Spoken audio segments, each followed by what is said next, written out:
Hello, future developers. So, welcome to the continuation of our pandas project. Okay, so this time around, we want to find the null value. So, null value like this, none values. Okay, so we'll use a boolean. Let's try this method. So, df, and then we'll use df. Better still, what we can do is just let's use print into brackets. So, we are using the print statement. Print in bracket df dot is now. So print into bracket df dot is now, then parentheses, and then let's try that. So it should give us a boolean.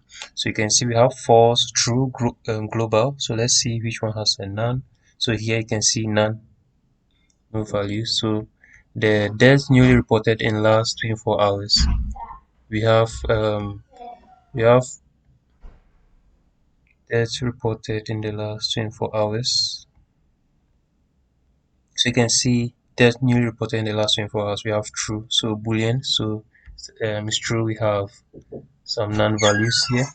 So you can see in the deaths newly reported in the last 24 hours, we have non-values. Okay, and which is why we have the boolean true here. It's true that we don't have.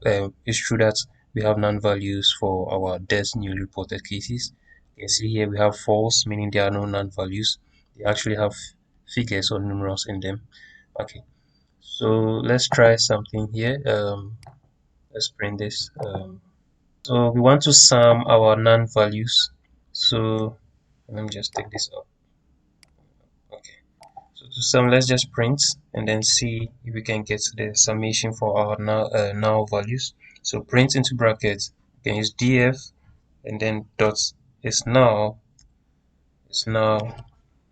then parentheses, then put dot sum and then parentheses again.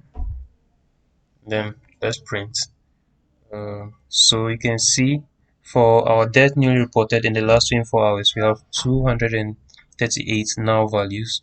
Our testing case, we have 24, new cases 24, and then the others we have 1, 1, 1, and cumulative total there's 1.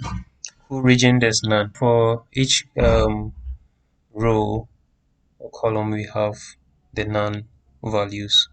Okay.